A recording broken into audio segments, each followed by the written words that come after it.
Hello everyone. So today we are starting with the 11th lecture of CAIIB on the go series for the subject BRBL. And our agenda will be to complete the Foreign Exchange Management Act 1999. Entire course का one of the most conceptual chapter है ये, इसलिए एकदम ध्यान से बातों को सुनते चले जाना, काफी मजा आएगा and you are going to find it super interesting. तो लेकर प्रभु का नाम, आइए चर्चा शुरू करें। Now before moving ahead, let me inform you कि हमने बहुत एफर्ट्स लेकर आप लोगों के लिए कुछ फ्री मटेरियल्स तैयार किए। तो डिस्क्रिप्शन बॉक्स में दिए गए लिंक पे क्लिक करने से एक ऐसा पेज खुल जाएगा। Now these e books comprises most important topics, solve past year questions with answer की, practice MCQs and detailed syllabus. करना क्या है, you just need to fill your credentials, tick in this check box, तो ये ई book download हो जाएगा और एकदम मौज मस्ती से पढ़िए। Further we are going to launch some courses also, so stay tune to our YouTube channel. Sir बातें बहुत हो गई, अब आप पढ़ाना शुरू करो। तो आपका हुक्म सर आंखों पे, जो आप बोलोगे वो मुझे मानना ही है। तो एट फर्स्ट मैं थोड़ा आपको फेमा एक्ट का हिस्ट्री के बारे में बताऊंगा। तो देखिए 1991 में India was dealing with economic crisis. Economic crisis का मतलब हुआ एक्सपेंडिचर ज्यादा था, इनकम कम। अब एक्सपेंडिचर ज्यादा होने के रीजंस क्या है कि उस वक्त गल्फ वॉर हो गया था, कि जहां एक कंटेनर ऑयल हम लोग इंपोर्ट करते थे $100 में, वही एक कंटेनर ऑयल का हम लोग $120 दे रहे हैं। So on account of gulf war oil prices got shoot up. फिर एक देश को चलाने के लिए कुछ इंफ्रास्ट्रक्चरल खर्चे करने पड़ते हैं, जैसे कि रोड्स बनाओ, ब्रिजेस बनाओ, टनल्स बनते हैं, डैम्स वगैरह। So two major reasons for the rise in expenditure was oil prices and infrastructural खर्चे। अब इनकम कम क्यों था, हमारे देश का आय कम क्यों था? Because at that time tax rates were very high. तो आमतौर पे जो भी हम लोग अपना इनकम कर रहे थे, हम लोग गवर्नमेंट को कम शो कर रहे हैं। Like say for example if I am earning 1 crore, तो I am going to disclose कि मैं सिर्फ 60 लाख ही कमा रहा हूं, तो 40 लाख पे जो टैक्स गवर्नमेंट के पास जमा हो सकता था वो नहीं हुआ, उतनी की मैंने चोरी कर ली। और जितने भी बिजनेसेस थे ना, सब पे कंट्रोल पब्लिक सेक्टर अंडरटेकिंग्स का था, कोई प्राइवेट प्लेयर अलाउड ही नहीं थे। अब ये एक्सपेंडिचर ज्यादा, इनकम कम, इसको कुछ पढ़े लिखे लोग फिस्कल डेफिसिट कहते हैं। What do you mean bye fiscal deficit? Revenue is less and expenditure is more. इतना समझ में आ रहा है? अब अपने आप से आप रिलेट करके देखिए कि लाइक मेरे घर का खर्चा अगर 70,000 रुपए है और मैं कमाता 30,000 हूं, तो मैं इस प्रॉब्लम से कैसे बाहर निकलूं? I need to take loan.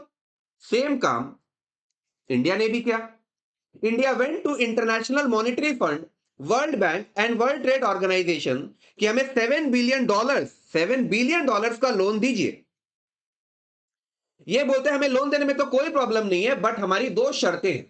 पहला शर्त है लिबरलाइजेशन और दूसरा शर्त है प्राइवेटाइजेशन। लिबरलाइजेशन में आप क्या करोगे?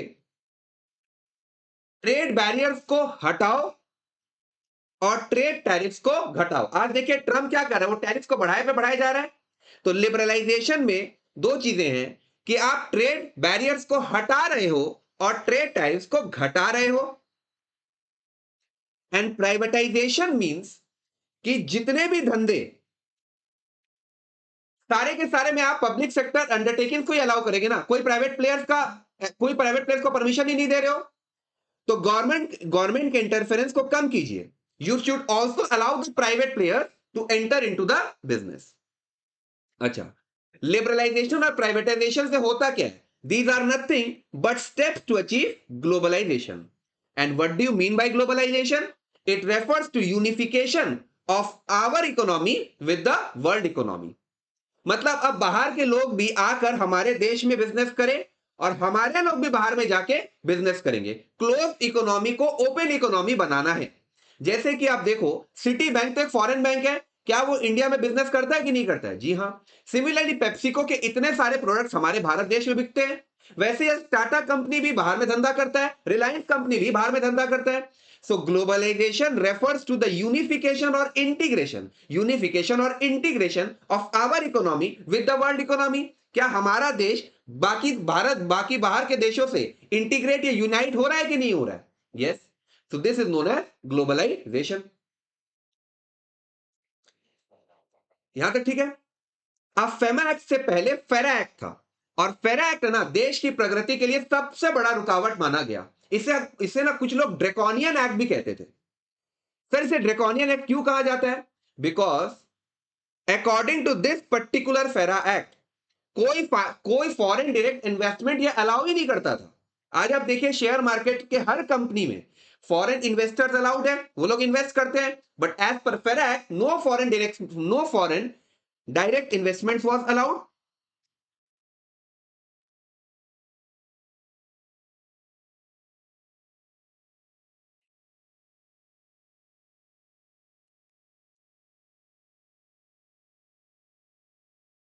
आप कुछ इंपोर्ट एक्सपोर्ट नहीं कर सकते।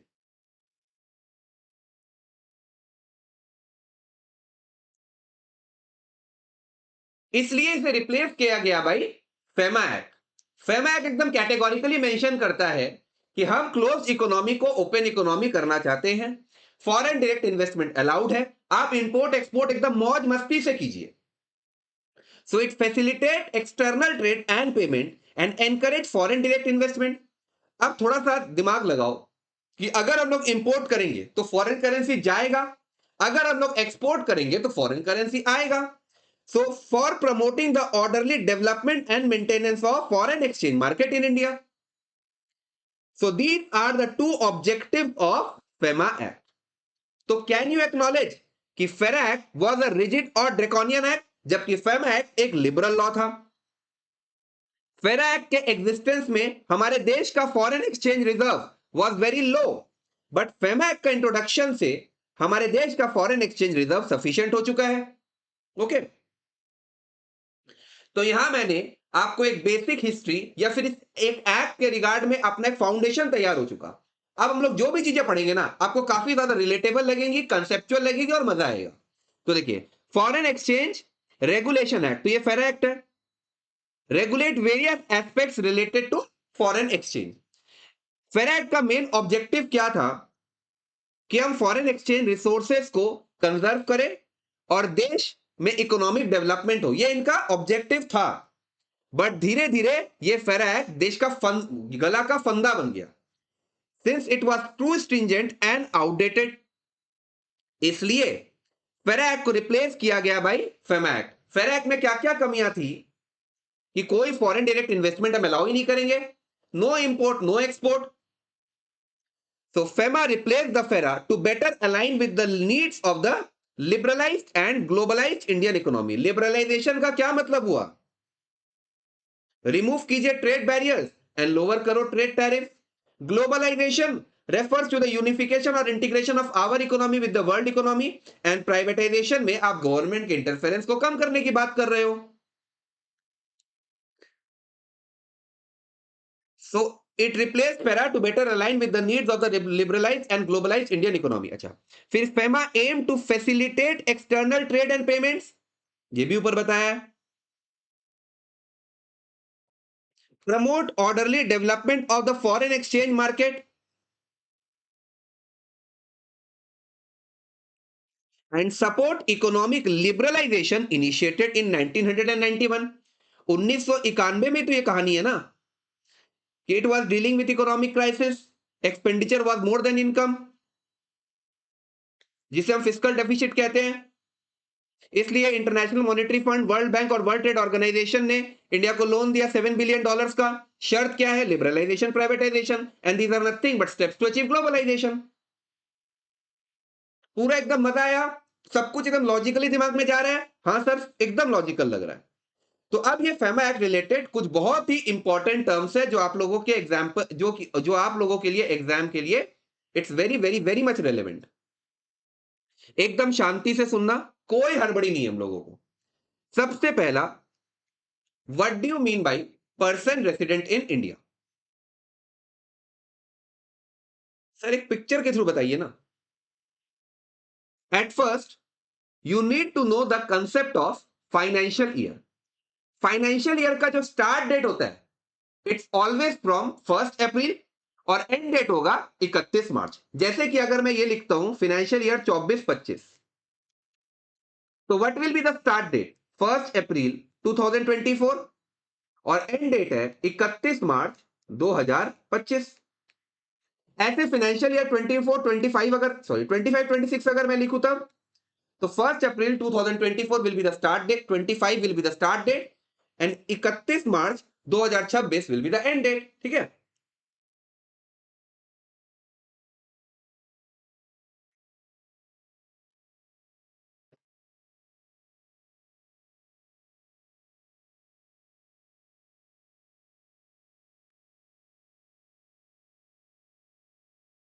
So who will be called as a person resident in India?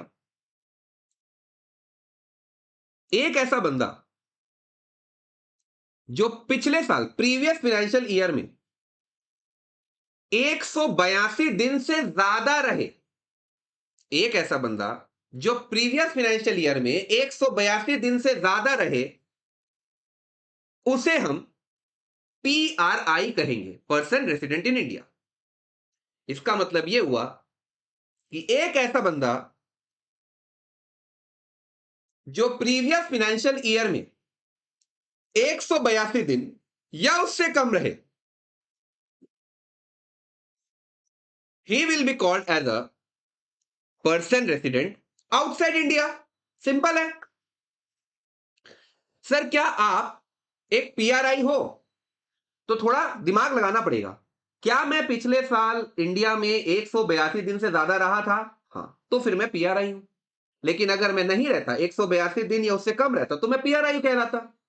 Okay sir, ये तो पिछले साल की बात हुई ना। आप करंट फाइनेंशियल ईयर का आप बात बताइए अब। In the previous financial year, I had stayed in India for more than 182 days.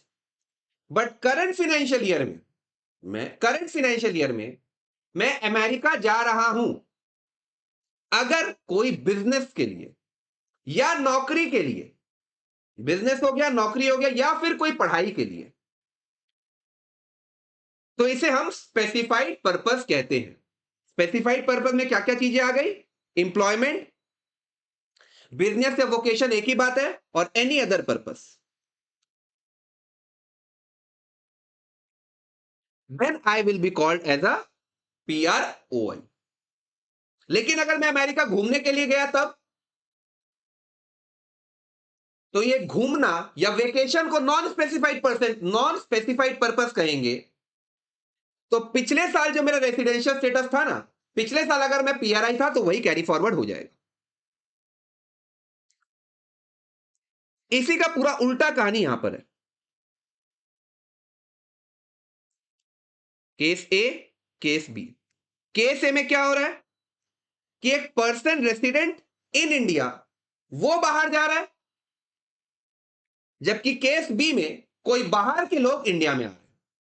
अब अगर वो हमारे भारत देश में आकर इंप्लॉयमेंट कर रहे हैं या कोई धंधा कर रहे हैं या फिर वो पढ़ने के लिए आए हैं, तो ये स्पेसिफाइड पर्सन में फॉल कर जाएगा, स्पेसिफाइड पर्पस में फॉल कर जाएगा, and they will be called as a person resident in India. But अगर वो इंडिया में घूमने के लिए आए हैं, तो it will fall under non specified purpose. तो पिछले साल जो उनका रेसिडेंशियल स्टेटस था वही कैरी फॉरवर्ड हो जाएगा। सर एग्जाम्पल के थ्रू बताइए। ऐसे तो चीजें थोड़ी थोड़ी समझ में आई है, बट एग्जाम्पल से रिलेट कर दोगे ना, तब तो मजा ही आ जाएगा। ठीक है।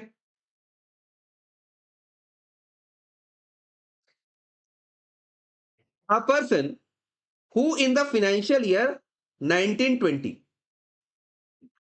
resided in India for 200 days, क्या ये PRI है कि PROI? For financial year 2021। तो फाइनेंशियल ईयर 20-21 के लिए हमें देखना होगा कि क्या पिछले साल वो 182 दिन से ज्यादा रहा था। हाँ, वो तो 200 दिन रहे, तो he will be called as a person resident in India. ये अप्लाई हो गया। Question 2, what if he resided for 182 days, exactly 182 दिन इन द फाइनेंशियल ईयर 1920। तो अगर आप 182 डेज या उससे कम रिसाइड करते हो इंडिया में, तो you will be called as a PROI. तो क्वेश्चन नंबर 1 में ये वाला प्रोविजन अप्लाई हो गया, क्वेश्चन 2 में ये वाला प्रोविजन अप्लाई हो गया। अब चीजें और थोड़ी कनेक्ट हो रही होंगी। तीसरा सवाल, राहुल पहली बार इंडिया के बाहर जा रहा है in the financial year 23-24, 23-24 for vacation. Vacation आपका स्पेसिफाइड पर्पस में आता है कि नॉन स्पेसिफाइड पर्पस में? Non specified purpose.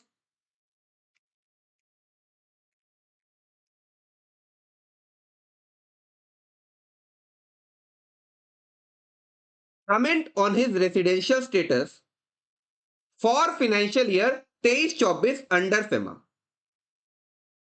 अगर हमें फाइनेंशियल ईयर 23-24 की रेसिडेंशियल स्टेटस देखनी है, तो you need to connect with the previous financial year. क्या पिछले साल राहुल 182 दिन से ज्यादा इंडिया में रहा था कि नहीं रहा था? तो ये तो लिखा हुआ ही है कि फाइनेंशियल ईयर 23-24 में वो पहली बार इंडिया के बाहर जा रहा है, तो पिछले साल तो वो पूरा इंडिया में ही रहा, तो ये पीआरआई बन गया। What if in the above case ये वेकेशन की जगह अगर वोकेशन होता, तो वोकेशन मतलब हो गया बिजनेस। तो क्या ये स्पेसिफाइड पर्पस है या नहीं है? हाँ, ये तो स्पेसिफाइड पर्पस है।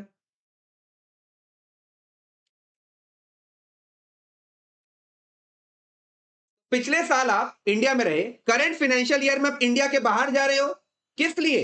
Business which falls under specified purpose, तो he will be called as a PROI. तो हमने इसका एक सवाल किया, इसका भी एक सवाल हो गया, और ये भी खत्म।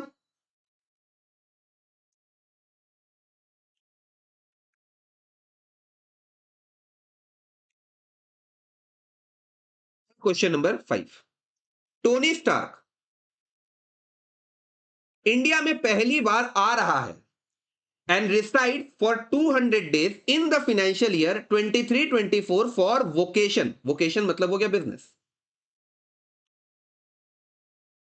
Comment for financial year 23-24 and 24-25, एक एक करके पकड़ते हैं। फाइनेंशियल ईयर 23-24 की जब बात हो रही है, तो क्या पिछले साल ये इंडिया में 182 दिन से ज्यादा रहा था क्या? सर, ये तो टोनी स्टार्क तो एक बाहर का आदमी है, ये पहली बार इंडिया में आए, तो पिछले साल तो ये पूरा फॉरेन में ही रहा, तो ये तो पीआरओआई कहलाएगा, पर्सन रेसिडेंट आउटसाइड इंडिया। लेकिन जब आप फाइनेंशियल ईयर 24-25 की बात कर रहे हो, तब हमें यह देखना है कि फाइनेंशियल ईयर 23-24 में वो इंडिया में कितने दिन रहा, क्या वो 182 दिन से ज्यादा रहा कि नहीं रहा? हाँ, वो 200 दिन के लिए रह रहा है, and that too for vocation. Vocation आपका स्पेसिफाइड पर्पस में फॉल करता है, तो he will be called as a person resident in India. अच्छा, वोकेशन की जगह अगर वो वेकेशन के लिए आता, तो वेकेशन तो भाई आपका नॉन स्पेसिफाइड पर्पस है।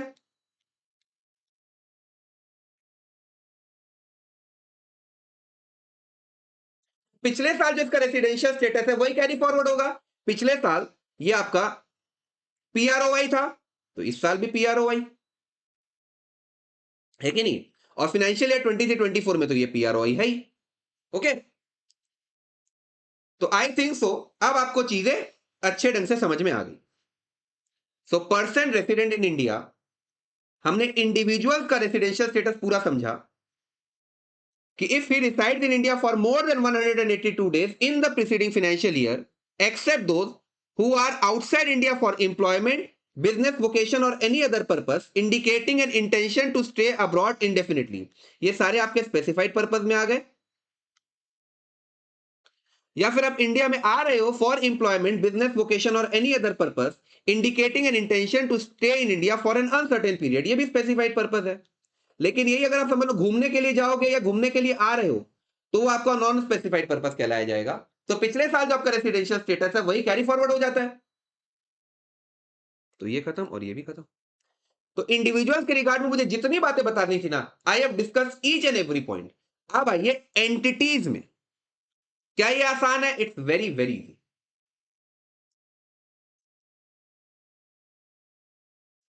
एनी पर्सन और बॉडी कॉर्पोरेट रजिस्टर्ड और incorporated in India.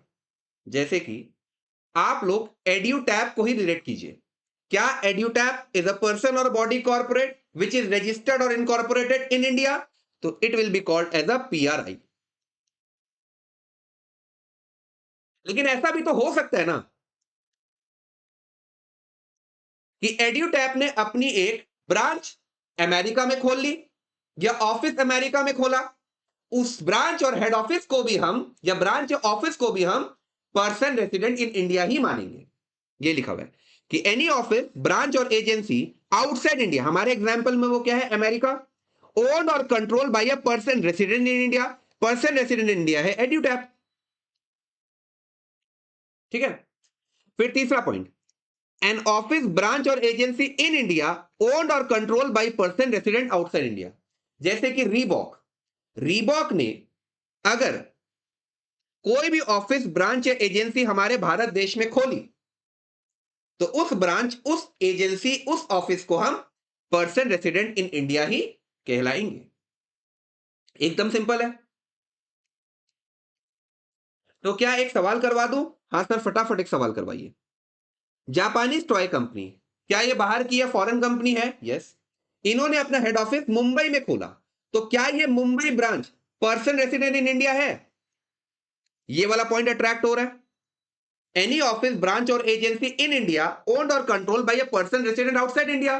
Person resident outside India है जापानीज टॉय कंपनी। उन्होंने अपना ब्रांच या हेड ऑफिस मुंबई में खोला, तो ये पीआरआई।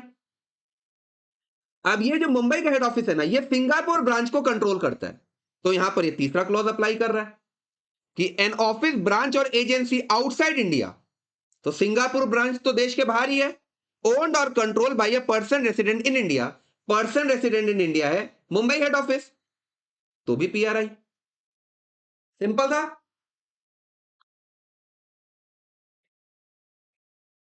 तो हमने इंडिविजुअल्स और एंटिटीज के पूरे पूरे रेसिडेंशियल स्टेटस का डिस्कशन कर लिया।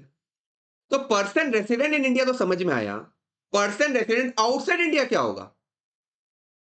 एकदम बच्चों का है कि it means a person who is not a resident in India. जो पीआरआई नहीं है वही पीआरओआई है। ओके, तो ये खत्म और ये भी समाप्त। इस पार्ट से एक सवाल आना आई थिंक सो पक्का ही है। जैसे देखो, मैं एक चार्टर्ड अकाउंटेंट हूं, तो हम लोग के जो सीए के एग्जाम्स में आमतौर पे इससे क्वेश्चन आता ही आता है, तो आप लोगों के लिए भी रेलेवेंट है ठीक है, तो आप छोड़कर नहीं जाना। इससे थोड़ा मैंने अच्छी तरीके से आपको समझा दिया। फिर who will be called as an authorised person?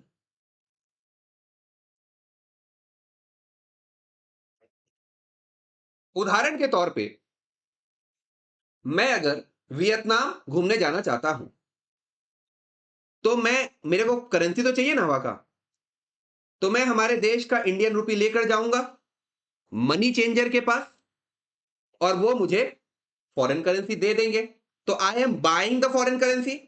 अब जब मैं वियतनाम घूमकर आ गया, तो वियतनाम का करेंसी पड़ा है मेरे पास, तो मैं वापस जाऊंगा मनी चेंजर के पास और मैं बोलूंगा इसके अगेंस्ट मुझे रुपीस दे दीजिए। तो एक बार मैं फॉरेन करेंसी खरीद रहा हूं, एक बार मैं फॉरेन करेंसी बेच रहा हूं। ये काम कौन करते हैं? Money changer. Money changer comes under authorised person. तो जैसे एक मनी चेंजर फॉरेन करेंसी में डील करते हैं, वैसे ही ऑथोराइज्ड डीलर फॉरेन सिक्योरिटी का परचेज और सेल की बात करेंगे। फिर ऑफ शोर बैंकिंग यूनिट, ये एसईजेड यूनिट को फिनेंस करते हैं। एसईजेड का क्या मतलब हुआ? एक ऐसी यूनिट जो ज्योग्राफिकली इंडिया में ही लोकेटेड है, बट फिर भी हम उसे इंडिया का पार्ट ट्रीट नहीं करते। तो यहां पर तीन बातें हैं, authorise dealer, money changer, offshore banking unit. अब ऑथोराइज पर्संस को अपॉइंट करना या उनको इंस्पेक्ट करने की पावर किसके पास है? Reserve Bank of India. ठीक है, तो ये खत्म, this done, this is also done. फिर कैपिटल अकाउंट ट्रांजैक्शन। अगर किसी पर्सन रेसिडेंट इन इंडिया के फॉरेन एसेट्स या लाइबिलिटीज में ऑल्टरेशन हो तो it will be called as a capital account transaction. Similarly अगर कोई पर्सन रेसिडेंट आउटसाइड इंडिया है, उसके इंडियन एसेट्स एंड लाइबिलिटीज में ऑल्टरेशन होगी तो ये भी आपका कैपिटल अकाउंट ट्रांजैक्शन में ही फॉल करेगा। पढ़िए कि it means the transactions which alters the assets or liabilities including contingent liability outside India of person resident in India. PRI alters foreign assets and liabilities और person resident outside India इनके Indian assets and liabilities में alteration हुई। ठीक है, तो capital account transaction समाप्त। फिर आइए करंट अकाउंट ट्रांजैक्शन में। सर इसका क्या मतलब है? इसे भी नेगेटिवली डिफाइन किया गया है फेमैक में। जैसे हमने ऊपर देखा था ना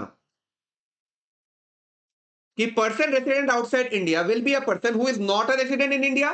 सिमिलरली करंट अकाउंट ट्रांजैक्शंस वो होंगे जो आपके कैपिटल अकाउंट ट्रांजैक्शंस नहीं है। जैसे कि पहला, payment in the ordinary course of foreign trade, हमने कुछ फॉरेन ट्रेड किया, उसके रिगार्ड में कुछ पेमेंट हुई। Then payment in the form of interest on loan, हमने कुछ लोन लिया था, उसका इंटरेस्ट का पेमेंट, या फिर कुछ इन्वेस्टमेंट किया, उससे कुछ इनकम रिसीव हुआ। ये सब कुछ आपके करंट अकाउंट ट्रांजैक्शन में ही आएंगे। फिर remittances for living expenses of parents, spouse, children living abroad. विदेश में अगर मेरी बीवी, बच्चे, माता पिता रहते हैं तो उनको अगर मैं कुछ पैसे भिजवा रहा हूं ना कि वो भाई अपना एक्सपेंसेस या फिर सही ढंग से रह पाए, तो ये भी आपका करंट अकाउंट ट्रांजैक्शंस में ही फॉल करता है। Okay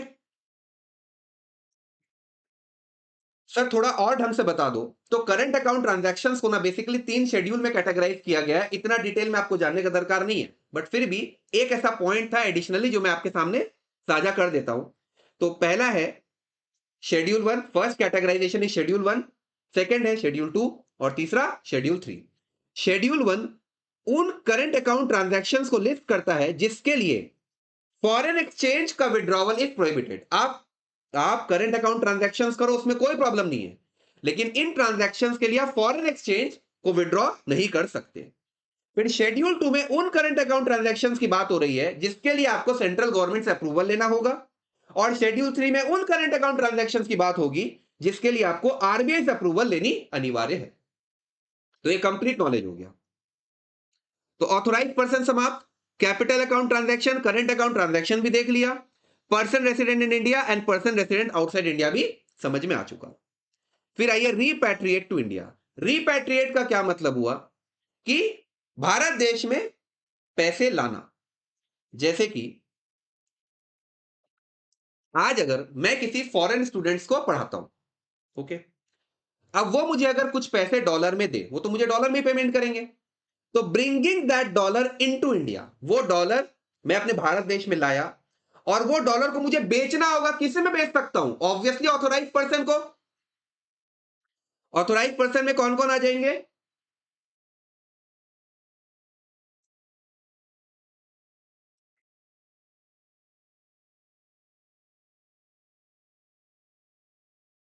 money changer, authorise dealer, offshore banking unit, ये ऑलरेडी बताया हुआ है। तो बेसिकली यहां पे हो क्या रहा है, मैंने डॉलर में कमाई की, मैं उसे भारत देश में ला रहा हूं और वो डॉलर ले जाके मैं ऑथोराइज पर्सन को बेच देता हूं ताकि मुझे आप रुपीस दे दो। So the selling of such foreign exchange to an authorise person in India in exchange for rupees. ये है पहली बात। दूसरी, आप डॉलर इंडिया में लेकर आए, मैं ऑथोराइज पर्सन के पास वो डॉलर लेके नहीं जा रहा हूं, मुझे नहीं बेचना वो डॉलर। तो इसका क्या ऑल्टरनेटिव है? आप उसे एक फॉरेन करेंसी अकाउंट में रख लो। फॉरेन करेंसी अकाउंट का उदाहरण है जैसे कि EEFC account, RFC account, FCNR account. तो दूसरी पॉइंट यही है कि the holding of realised amount in a foreign currency account. मैं क्या फॉरेन करेंसी को बेच रहा हूं? नहीं, मैं होल्ड कर रहा हूं। कहां पे होल्ड कर रहा हूं? एक फॉरेन करेंसी अकाउंट में। फिर तीसरा पॉइंट, मैंने कुछ फॉरेन करेंसी में या डॉलर्स में कमाई की, अब मैं उसे इंडिया में नहीं लाकर मैं अपनी कोई फॉरेन लाइबिलिटी को ही रीपे कर दे रहा हूं, तो इसे भी हम रिपैट्रिएट टू इंडिया ही कहेंगे। तो it includes the use of realised amount for the discharge of debt और लाइबिलिटी। जो कमाई मैंने जो डॉलर में कमाई की, उससे मैं अपनी डेट या लाइबिलिटी को रीपे कर दे रहा हूं या डिस्चार्ज कर दे रहा हूं, यह भी रिपैट्रिएट टू इंडिया में ही फॉल करता है। तो यहां पर तीन बातें हैं, 1, 2 एंड 3।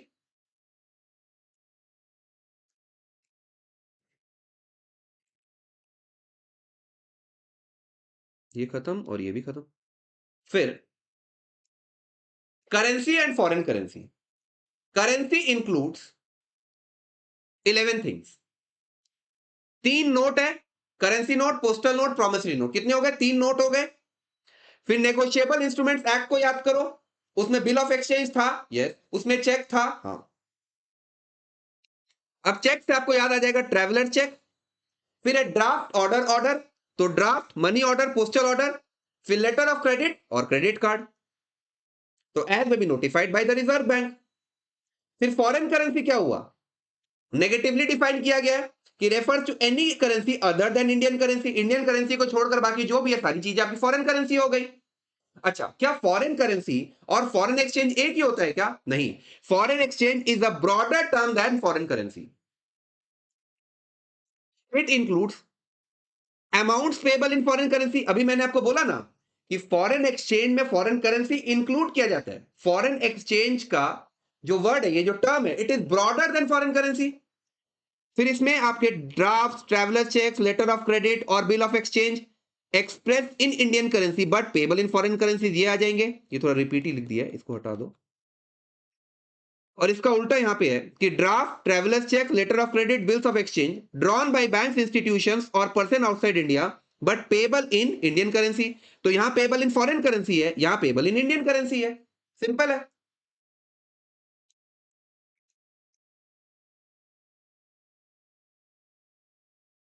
अगर डेफिनेशन की बात की जाए तो केवल और केवल पर्सन रह गया है, बाकी सब कुछ हम लोगों का कंप्लीटेड है। So under the FEM Act 1999, a person is defined to include the following entities। क्या इसमें इंडिविजुअल आएंगे? हाँ, इंडिविजुअल का तो पूरा रेसिडेंशियल स्टेटस हमने समझा। एंटिटीज भी आती है, एचयूएफ भी आएगा, कंपनी भी आएगा, फर्म भी आएगा, AOP, BOI, agency, office, branch owned और कंट्रोल बाय सच पर्सन। क्या ये इंपॉर्टेंट एग्जाम के लिए? यस। क्या करेंसी का डेफिनेशन इंपॉर्टेंट हम लोगों के एग्जाम के लिए? हाँ, ये भी बहुत जबरदस्त इंपॉर्टेंट रखता है। तो यहां हमने फेमा एक्ट की जितनी भी डेफिनेशंस आप लोगों के लिए रेलेवेंट है, उन सबका ऑपरेशन कर डाला। ठीक है। Now come to section 3, dealing in foreign exchange. इसमें कितने पॉइंट्स है? 3। क्या ये आसान है? कुछ भी नया नहीं पढ़ने वाला हूं मैं, ऑलरेडी जो ऊपर अंडरस्टैंडिंग डेवलप हो चुकी है उसे बस मैं रिलेट करूंगा कि no person shall deal in और ट्रांसफर एनी फॉरेन एक्सचेंज और security to any person not being an authorised person. उदाहरण दे रहा हूं कि a person resident outside India, वो हमारे भारत देश में आकर $1000 बेचना चाहता है। किसे बेचने की बात कर रहे हैं? वो अपने दोस्त को, और उसका ये दोस्त रेसिडेंट ऑफ इंडिया है। तो क्या ये अलाउड है? क्या नहीं। आप अपने डॉलर को सिर्फ और सिर्फ एक ऑथराइज पर्सन के थ्रू ही डील कर सकते हो। आप ऑथराइज पर्सन के पास जाइए और उसे डॉलर दीजिए, वो आपको रुपीस दे देगा। आप बोलोगे कि मैं अपने दोस्त को देना चाहता हूं क्योंकि वो मुझे बेटर रेट दे रहा है, एट अ चॉलवे ना, this can not be done. It can only be done by an authorize person. फिर सेकेंड पॉइंट में, अगर कोई पर्सन रेसिडेंट आउटसाइड इंडिया ने कोई इंश्योरेंस पॉलिसी ली है इंडिया में और वो मुझे कह रहा है, आई एम अ पीआरआई, कि भैया भाई तू मेरे जगह उस इंश्योरेंस पॉलिसी का पेमेंट कर दे, तो क्या ये अलाउड है? क्या? No. So no person shall make any payment. मैं पेमेंट नहीं कर सकता टू और for the credit of any person resident outside India in any manner. देखिए एग्जांपल में भी वही बताया मैंने कि अब PROI has an insurance policy in India, he request his brother in India to pay the insurance premium, तू मेरे जगह प्रीमियम का पेमेंट कर दे, this will amount to the payment for the credit of non resident which is not permitted. फिर तीसरा point, no person shall receive otherwise through an authorised person any payment by order और on behalf of any person resident outside India in any manner. Example के through बता रहा हूं कि कोई एक फॉरेन टूरिस्ट इंडिया में आकर रेस्टोरेंट में बैठता है और खाना खाता है। अब उस रेस्टोरेंट का बिल समझ लो अगर $20 का आया, तो ये फॉरेन टूरिस्ट क्या निकालता है, अपने जेब से $20 निकाल के उसे पेमेंट कर देता है। तो क्या वो रेस्टोरेंट उस डॉलर को एक्सेप्ट कर सकता है? नहीं, कोई हालत में नहीं। हाँ, लेकिन अगर उस रेस्टोरेंट के पास ऑथोराइज पर्सन का या मनी चेंजर का लाइसेंस है तब तो कोई दिक्कत नहीं है, बट अगर उसके पास ये लाइसेंस नहीं है तब तो भैया आप एक्सेप्ट नहीं कर सकते। वही लिखा हुआ है कि नो पर्सन शैल रिसीव, मतलब रेस्टोरेंट जी आप रिसीव नहीं करोगे। हाँ, अगर आप एक ऑथोराइज पर्सन हो तब कोई बात नहीं है, एनी पेमेंट बाय ऑर्डर और on behalf of any person resident outside India in any manner. Example के थ्रू अगर समझाऊंगा ना तो सारी चीजें आसान लगेगी, और ऐसे प्लेन रीडिंग करूंगा तो कुछ भी समझ में आने वाला नहीं है, सिर्फ एक मेंटल सेटिस्फैक्शन दे देता है कि हाँ भैया एक बार देख लिया। लेकिन अब जिस तरीके से मैंने आपको बता दिया ना, आपको कहीं कोई प्रॉब्लम आएगा ही नहीं। नोट भी इस तरीके से बनाए गए हैं जिससे चीजें आपको और ज्यादा सिंप्लीफाइड लगे। हर एक पॉइंट का मेरे पास एक एग्जाम्पल है, एक उदाहरण है। इससे थोड़ा क्लास इंटरेस्टिंग भी बन जाता है। ओके, तो ये भी खत्म।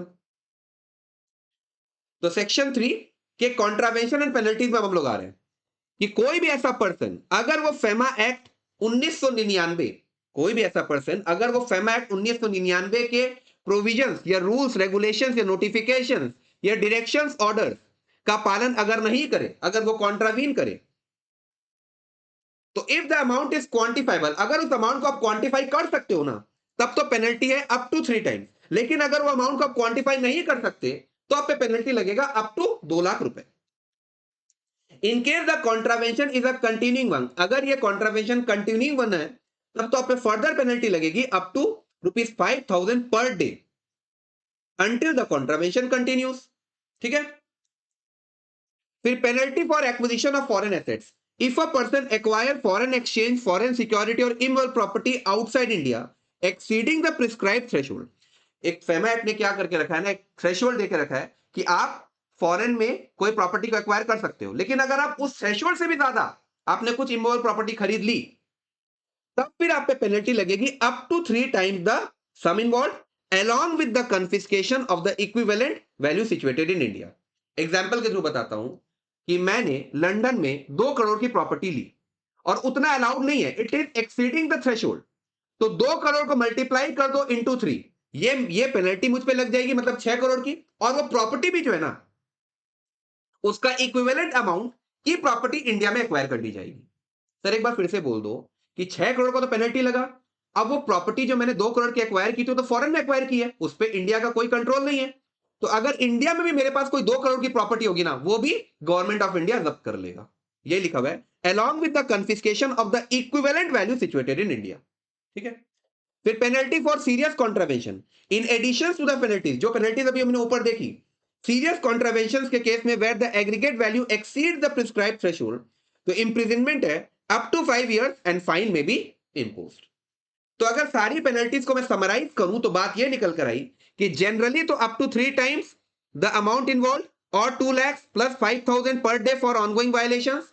फॉरेन एक्सचेंज के वायलेशंस के केस में up to 3 times the amount और मेरा इक्विवेलेंट एसेट्स इन इंडिया को कंफिस्केट कर लिया जाएगा। और सीवियर पेनल्टी क्या है? Up to 5 years imprisonment and a fine for exceeding assets limits. ठीक है, क्या ये आपको याद रखना है? यस। फिर एडजुडिकेशन एंड अपील्स, इसको मैं एकदम सिंप्लीफाई कर दिया यहां पे कि एडजुडिकेटिंग अथॉरिटी के ऑर्डर के अगेंस्ट आप अपील कर सकते हो to the special directors, special directors के ऑर्डर के अगेंस्ट आप अपील कर सकते हो to the appellate tribunal, appellate tribunal के ऑर्डर के अगेंस्ट आप अपील कर सकते हो टू हाई कोर्ट, और हाई कोर्ट के ऑर्डर के अगेंस्ट आप अपील कर सकते हो टू द सुप्रीम कोर्ट। तो देखिए यही लिखा हुआ है कि the first appeal against an adjudication order shall be made to special director appeal, then appeal against the order of special director appeal shall lie before the appellate tribunal and appeal against the order of appellate tribunal shall lie before the high court. अच्छा, अब high court में क्या question of law and question of fact दोनों matter जाते हैं क्या? नहीं, केवल और केवल क्वेश्चन ऑफ लॉ। और हाई कोर्ट के ऑर्डर के अगेंस्ट आप किस में अपील करोगे?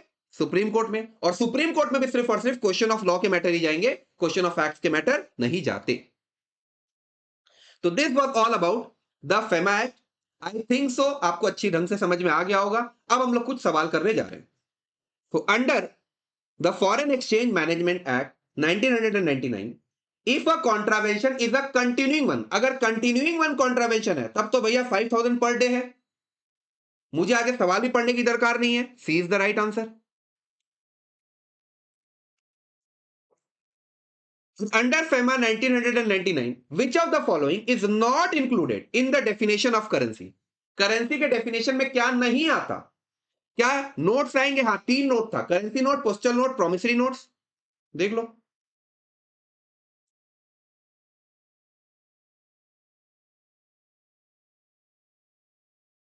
बट उसमें कहीं पर भी गोल्ड कॉइन्स की बात नहीं हो रही है, तो डी है मेरा सही जवाब। फिर under the FEMA act 1999, which of the following is included in the definition of the person? क्या केवल और केवल इंडिविजुअल है? नहीं, और भी काफी लोग हैं। क्या सिर्फ और सिर्फ कंपनी और फर्म है? क्या नहीं, इंडिविजुअल है, एचयूएफ है, कंपनी है, फर्म है, एओपी बीओआई है, and agency, office, branch owned and control by such person. तो सी है मेरा सही जवाब।